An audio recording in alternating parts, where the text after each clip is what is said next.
지난주 아침에 해운대 초등학교 앞에 이 두 명의 초등학생들이 아주 진지하게 이야기를 나누고 있었습니다. 때마치 사거리 신호등에 멈추게 되면서 이야기를 듣게 되었습니다. 하나이는 교회를 다니는 친구였고 하나이는 전도를 받고 있었습니다.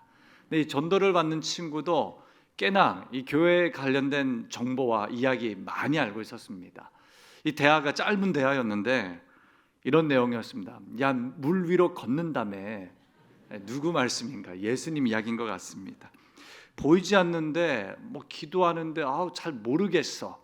그 마지막에 이야기를 하더라고요. 일단 죽었다가 살아나셨는데 어디 계신지도 너 모르잖아.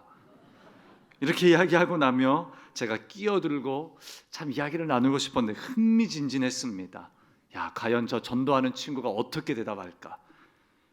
갑자기 아이가 말을 획 돌리더니 야, 늦겠다고 도망가더라고요.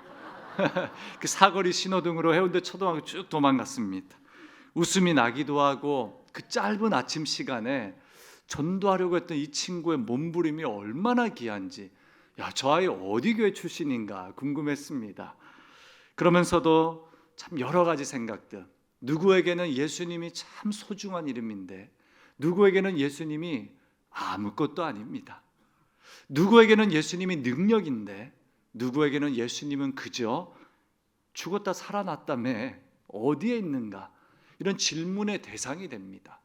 근데 감사하게도 초대교회 사도들, 성도들에게 예수의 이름은 생명이며 능력이었습니다. 권세이며 모든 것이었습니다. 사랑하는 성도님, 누가 예수님을 소유한 사람들입니까? 예수님을 소유한 사람들의 특징이 있습니다. 이렇습니다. 예수 그리스도를 소유한 자들은 이 땅의 상처와 고통을 피해 지나갈 수 없다. 예수 그리스도를 소유한 사람은 반드시 치유하는 존재, 회복을 흘러보내는 존재로 살아가게 된다. 무슨 뜻입니까?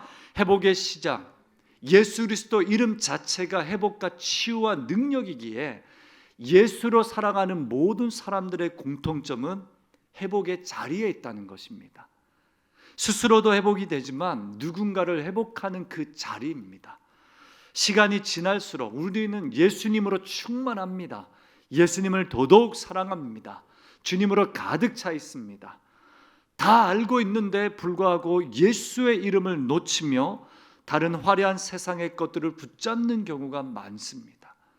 예수님 이름 한 번만으로 충분하다라는 사실 알고 있습니다. 그러나 예수 이름 한 분으로 살아가지 않습니다. 왜 그렇습니까?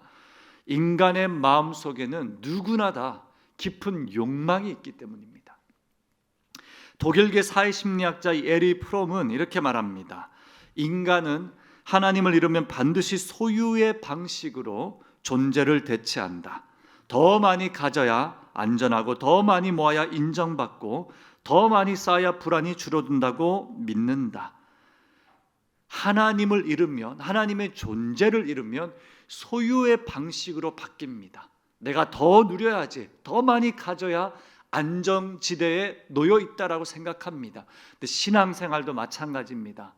하나님을 소유하려고 합니다. 예수님을 소유하려고 하죠. 더 많이 예배드리고 더 많이 충성하고 더 많이 헌신하면 예수님을 많이 소유한다 생각합니다. 내 안주머니에 예수님을 두고 다닌다라는 생각으로 살아갑니다. 그러나 오늘 말씀은 뭐라고 합니까? 예수님은 소유하는 것이 아닙니다. 예수님은 존재론적인 능력으로 살아가는 겁니다. 예수님의 존재가 우리 안에 넘쳐나는 것입니다. 프랑스의 법학자이자 신학자 자크 엘리르라는 사람도 있습니다. 이 사람이 소유냐 존재냐 이 두 가지 주제로 참 많은 고민을 했습니다. 이렇게 말합니다. 소유 중심의 삶과 존재 중심의 삶을 단순한 윤리 문제가 아니라 영적인 문제, 즉 누구에게 종속되어 사는가의 문제로 해석합니다. 이 부흥의 사도행전이라는 책에서 이 자크 엘리르의 고민들을 이렇게 풀어냅니다. 소유를 중심에 두는 모든 인간은 반드시 무언가에 종속된다. 신앙생활이나 물질이나 돈이나 우리는 다 소유하려고 합니다. 불안하니까요. 소유하려고 하면 그 소유에 종속이 됩니다. 하물며 신앙생활도 그 소유의 종속이 되는 경우가 있습니다. 인간을 소유와 성과의 기계로 전락시킨 그 이유, 그 뜻이 무엇이냐? 이 소유의 문제라고 합니다. 결과론적으로 영혼이 메말라가고 관계가 도구화되고 자유는 사라지고 두려움만 커지게 됩니다. 마태복음 6장 21절에 내 보물이 있는 그곳에 내 마음도 있다라고 말씀합니다. 보물이 있는 곳에 마음도 있습니다. 우리의 소유가 있는 곳에 우리의 마음이 있다라고 말합니다. 그러므로 돈이라는 이 소유가 인간과 관계를 맺으면 어떻게 됩니까? 인간의 연약함, 교만, 탐욕, 통제, 욕구를 막 드러내게 됩니다. 종속되어 있으니까요.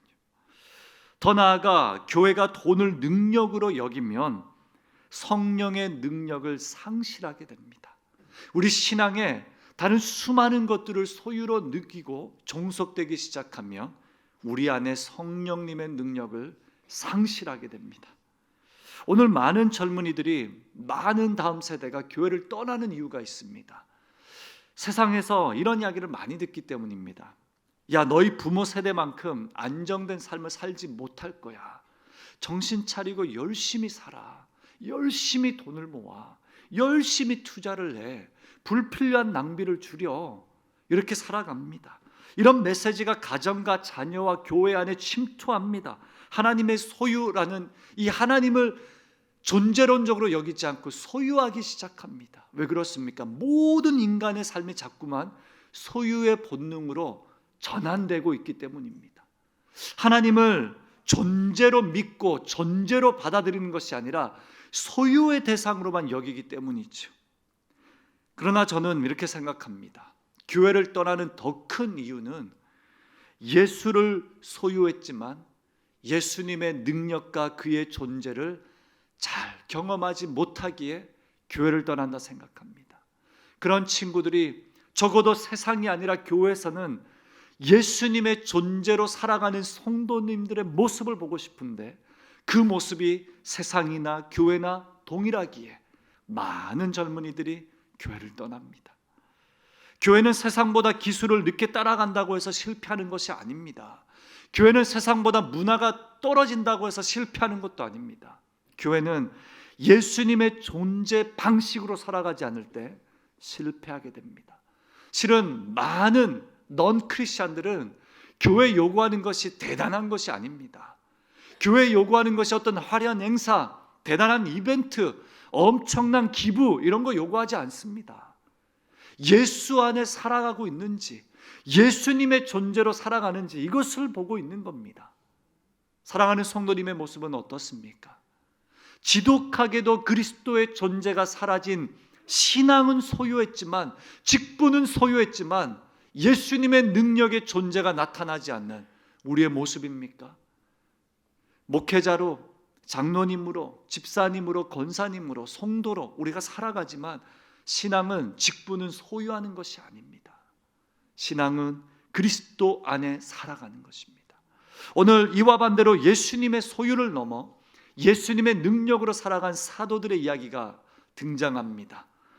성전 미문 곁에 앉아있던 걷지 못한 사람을 치유하는 본문입니다.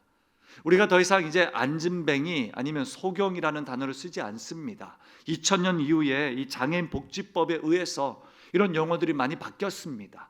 개역 개정도 더 이상 그렇게 표현하지 않습니다. 미문 곁에 오랜 시간 앉아 있었던, 걷지 못한 사람이라고 표현하고 있습니다. 저도 그런 용어를 바꿔야 됩니다. 중요한 건 사도행전 3장 2절에 나면서 못 걷게 된 이를 사람들이 메고 오니 이는 성전에 들어가는 사람에게 구걸하기 위하여 날마다 미문이라는 성전 문에 두는 자라. 아멘. 성전 미문 안에, 미문 근처에 두는 자라. 이 성전까지 데리고 온 사람들에게 참 고마웠습니다. 근데 제가 본문을 쭉 보면 예전에 이런 울분이 있었습니다. 아니 왜 성전 미문까지만 데리고 왔나? 성전 안으로는 왜 데리고 가지 못했을까? 이런 생각을 해봤습니다. 왜 그렇습니까? 당시에는 경제적으로 가난하기도 했지만 이 청년이 사도행전 4장에는 40대라고 표현합니다. 40살 될 때까지 가난하게 아픈 상태로, 소외된 상태로, 심리적으로 상처받으며 사회적으로 아픔을 경험하며 단절되어 이렇게 살아갔는데, 가장 심각한 문제는 종교적으로 차별받았습니다. 당시의 장애인들, 당시에 이런 친구들은 성전 안으로 들어가기에 부정하다라고 생각했던 겁니다. 종교적 차별입니다. 사랑하는 성도님, 왜 성전 미문까지는 데리고 왔는데 그 안으로 들어가지 못했을까? 근데 저는 이와 같은 모습이 현대 교회와 우리의 모습에도 나타나고 있다 생각합니다. 우리는 신앙을 소유했고 성전은 있는데 치유가 없는 모습, 섬김은 있는데 회복이 나타나지 않는 모습, 정말 열심히 섬기는데 점점 그 모임에 상처만 있는 모임들, 매일처럼 정해진 시간에 기도하는데 유대인들은 하루에 3번씩 정하여 기도했다라고 합니다. 심지어 열심 있는 사람들은 열심당은 7번이나 기도했습니다. 그런데 다 이 사람을 지나치며 열심을 내어 기도하는데 이 사람의 영혼을 위해서 누구도 보지 않았다라는 것, 이것이 오늘날 현대교회 보여주는 메시지입니다. 사랑하는 성도님, 신앙은 소유하는 것이 아닙니다. 신앙은 보여주는 것을 넘어 존재하는 것입니다. 오늘 1장 4절 보십시오. 베드로와 요한이 걸어가며 우리를 보라라고 외칩니다. 베드로가 요한과 더불어 주목하여 이르되 우리를 보라 하니, 아멘. 우리를 보라. 과연 뭘 보여주는 겁니까? 나의 소유? 내 신앙의 상태? 내가 예수의 제자였다라는 모습입니까? 아닙니다. 우리를 보라는 것은 내 안에 존재하시는 그리스도의 십자가와 능력과 부활을 보라라는 겁니다. 사랑하는 성도님, 여러분들은 무엇을 보여주셔야 됩니까? 나의 직분, 나의 신앙의 연륜 아닙니다. 예수 그리스도의 존재입니다. 예수 그리스도의 살아계심입니다. 사랑하는 성도님, 사도들은 가난했지요. 당시에 결제할 만한 카드가 있었겠습니까? 이 현금이 있었겠습니까? 예수님이 법카를 주셨겠습니까? 아무것도 없었습니다. 무익하고 가난했습니다. 가난하다고 무능력하진 않았습니다. 가난했지만 예수 그리스도의 존재의 능력으로 살아갔습니다. 3장 6절에 이렇게 고백하지 않습니까? 베드로가 이르되 은과 금은 내게 없거니와 내게 있는 이것을 내게 주노니 나사렛 예수 그리스도의 이름으로 일어나 걸으라 하고, 아멘. 사도들이 가진 것, 사도들이 보여줄 수 있었던 건 예수님의 살아계심, 그 능력과 존재였습니다. 예전에 제가 캐톨릭 문화에서 자라다 보니 이 캐톨릭 프란체스코 아시스라는 성자 이야기를 많이 들었습니다. 저희는 성자라고 여기지 않습니다. 그런 거 없습니다. 캐톨릭 성도들에겐 성자라는 사람들이 많지요. 이 프란체스코 신부가 걸식 성단을 만들어, 당시 중세 시대는 교황청이 매우 부유했습니다. 돈이 많았습니다. 모든 재정이 교회로 모였습니다. 그러다 보니 안 되겠다. 사도들과 제자들은 아무것도 가지지 않고 걸어다니며 주는 대로 음식을 먹고 전도하지 않았습니까? 걸식 성단. 이 메시지를 주려고 교황청에 들어가 허락을 받길 원했습니다. 근데 당시 교황이 누구인지는 모르겠지만 교황에서 이렇게 말합니다. 보화가 쌓여있는 창고를 보여주며 이제는 너희들이 걸어다닐 때 은과 금은 내게 없거니와 이런 마음으로 전도할 수 없을 거다라고 말합니다. 이 보화를 봐라. 더 이상 그 말씀은 의미가 없다. 그때 이 프란체스코가 조용히 이렇게 말합니다. 그래서 나사렛 예수 그리스도의 이름으로 걸으라, 이 말할 능력도 당신에게는 없어졌다라고 말합니다. 너무 부유했습니다. 그러다 보니 예수님의 능력, 예수님의 존재보다 우리가 소유한 은과 금을 앞세울 때가 많아진 것이죠. 이 작은 예화가 우리에게 주는 메시지는 무엇입니까? 사랑하는 성도님, 우리가 예수님의 이름으로 살아가지 않으면 부잣집 도련님이 됩니다. 무슨 뜻입니까? 부자 되는 거 좋지요. 그 부자 말고요. 예수님 없이도 잘 살아가는 그런 맹목적 부자입니다. 신앙생활하며 부잣집 도련님처럼 그렇게 흥청망청 살아가지만 예수님의 능력이 나타나지 않는 우리의 모습, 이 모습을 보며 주님은 뭐라고 하실까요? 사랑하는 성도님, 성경엔 예수님에 대한 이야기로 가득 차 있지 않습니까? 심지어 기독교 강요라는 칼빈의 책에는 1000번이나 넘는 예수 그리스도에 대한 이야기, 그를 묘사하는 이야기들로 가득 차 있습니다. 저도 한 10가지로 정리해봤습니다. 잘 들어봐 주시길 바랍니다. 다 담아내지 못했지만 예수님의 이름, 그 뜻은 무엇입니까? 먼저는 하나님의 이름입니다. 하나님이시죠. 예수님의 이름은 죽음을 이긴 승리의 이름입니다. 사망 권세를 이기신 예수님 이름 그 자체는 승리입니다. 모든 것을 이겨내게 하시는 이름이죠. 예수님의 이름은 죄 사슬을 끊는 능력입니다. 죄책감이 있으십니까? 중독에 빠져 계십니까? 어렵습니까? 걱정, 근심으로 차 있습니까? 이 굴레에서 우리를 이겨내게 하시는 그 이름은 예수님이십니다. 예수님의 이름은 영적 어둠을 몰아내는 빛입니다. 우리의 육체적 정서적 문제만이 아니라 모든 우리의 영혼의 빛을 회복시켜 주시는 그 이름이 예수입니다. 예수님의 이름은 여호와는 구원이시다라는 선언입니다. 예수님의 이름은 구원이죠. 죄와 사망의 권세에서 우리를 구원하시사 하나님과 화목케 하셔서 화목케 하시는 직분을 주심으로 우리를 새롭게 만들어 주신 예수님의 구원의 능력입니다. 그리스도입니다. 예수님의 이름은 상한 마음을 고치고 무너진 관계를 다시 세웁니다. 모든 우리의 깨어진 관계를 고치시는 분이 예수님이십니다. 예수님의 이름은 육체적, 영적, 정신적 질병을 치유하는 회복의 힘입니다. 약으로 되지 않는 것, 예수님의 이름으로 치유받은 많은 성도님들을 저도 경험했고 사랑하는 성도님도 경험하셨으리라 생각됩니다. 예수님의 이름은 우리에게 하나님의 자녀라는 새로운 신분을 주십니다. 하나님의 자녀. 그래서 우리가 외롭지 않게, 그래서 우리가 그냥 그렇게 살아가는 존재가 아니라 하나님의 자녀입니다. 예수님의 이름은 창조주의 능력으로 불가능을 넘어섭니다. 창조주라고 할 때는 시편을 묵상하시면 됩니다.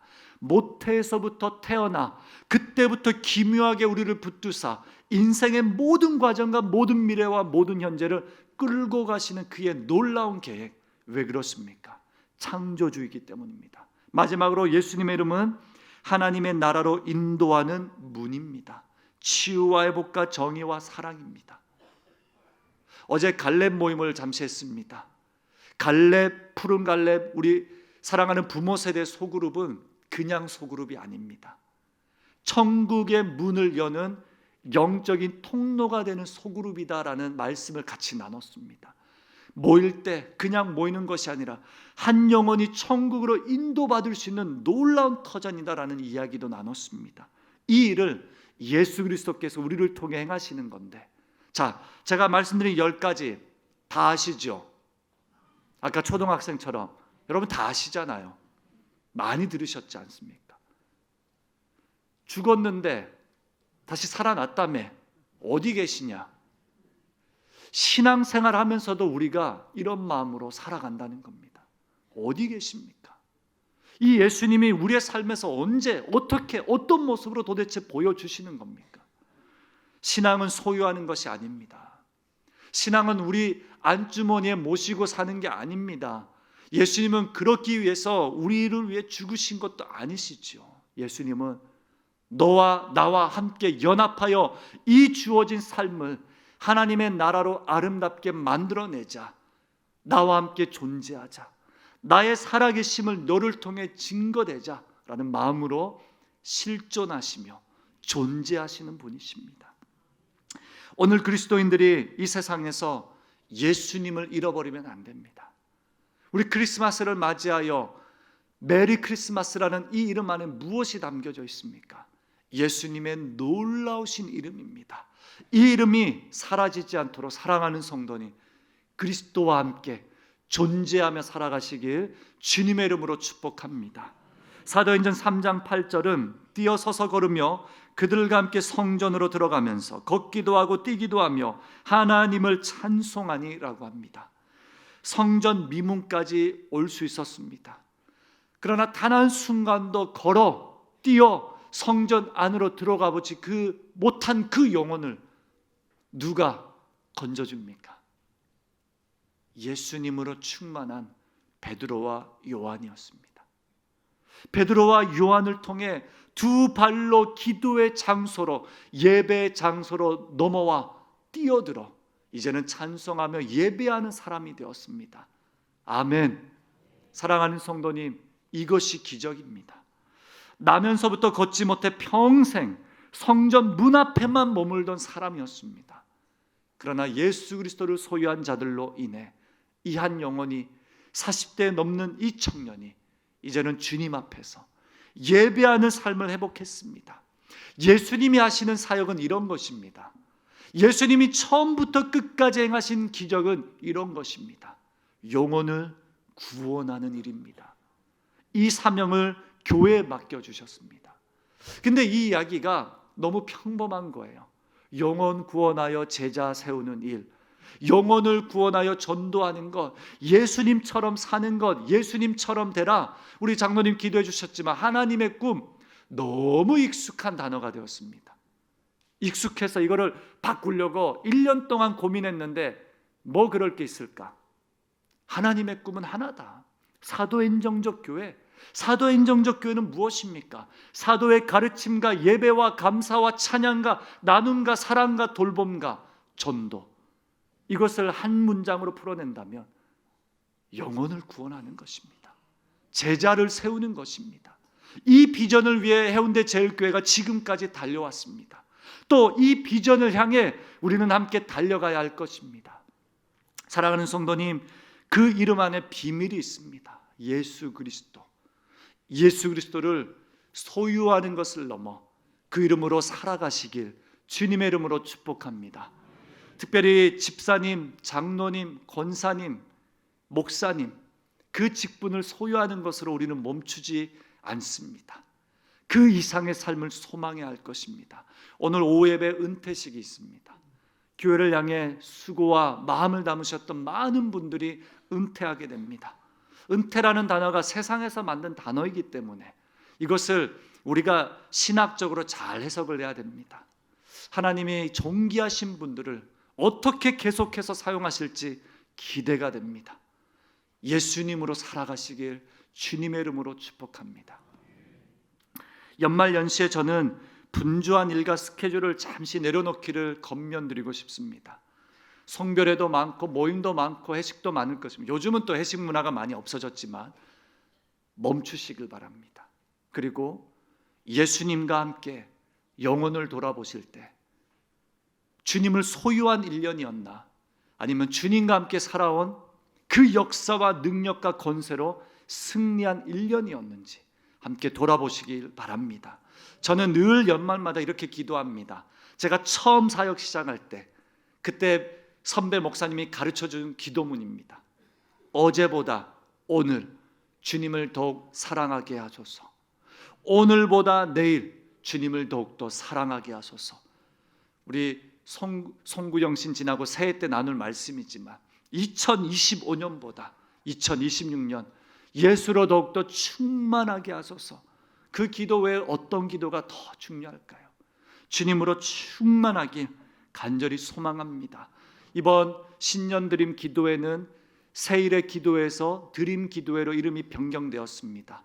그 영적인 가치를 가지고 3주에서 2주로, 좋으시죠?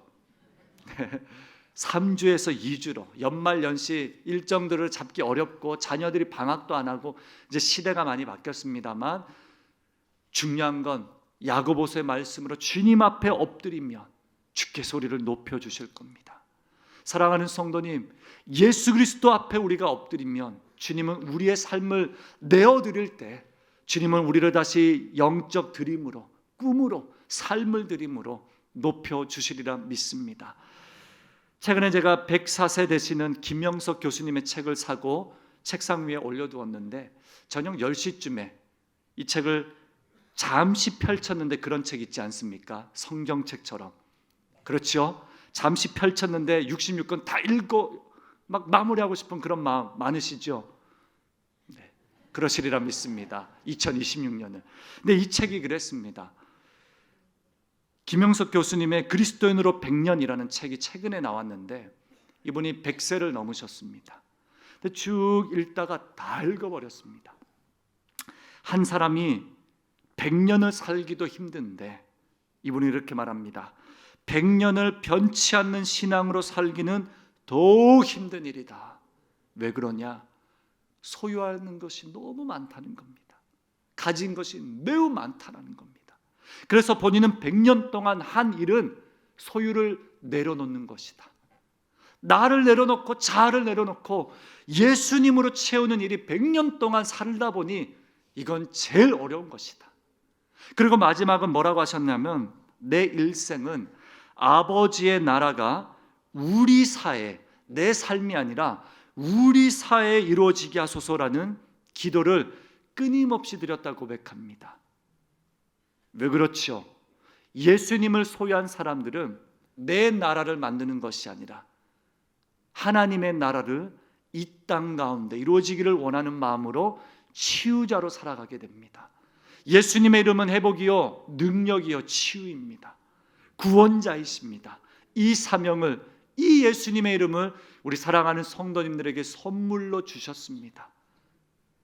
이처럼 사랑하사 독생하신 아들이 선물로 주어진 연말 크리스마스 때 우리는 더더욱 주님께로 나아가야 합니다.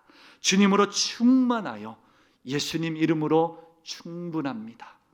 그 이름만 더욱더 붙들겠습니다. 예수님의 이름만이 나의 전부입니다 고백하며 주님과 뜨겁게 사랑하며 고백하며 그의 이야기를 받아들어 함께 메모하며 기도 제목을 풀어내는 아름다운 계절, 아름다운 연말 되시길 주님의 이름으로 축복합니다. 기도하겠습니다.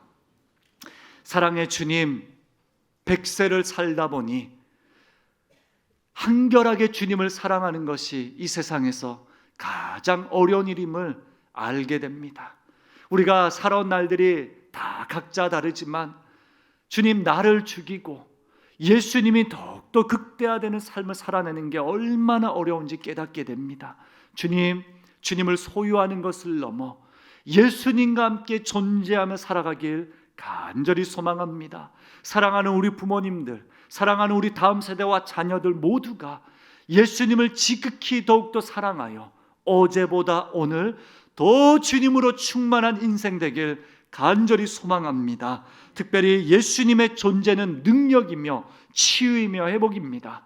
혹여나 우리 성도님 가운데 정서적인 불안감으로 오랜 시간 우울증으로 약을 의지하지 않고서는 살 수 없는 나날들을 보내고 계신 분들이 계시다며 주님 찾아와 주셔서 예수님의 놀라운 이름으로 치유하시며 안수하여 주시고 귀한 영혼을 새롭게 하여 주시는 하나님의 능력의 이름 예수 그리스도를 선포하여 주시옵소서. 하나님 우리 모든 성도님들의 가정 고쳐주시고 회복시켜 주시되 연말 연시 주님 앞에 엎드리겠습니다. 그리고 주님의 놀라우신 은혜로 새롭게 일어나겠습니다. 채워주옵소서, 회복시켜 주옵소서, 능력 있게 살아가게 하여 주옵소서. 하나님 작은 예물 주님 앞에 올려드리오니 하나님의 영광을 위해 사용하여 주시고 우리의 삶에 주님으로만 충만하길 소망합니다. 예수님의 이름으로 기도합니다. 아멘.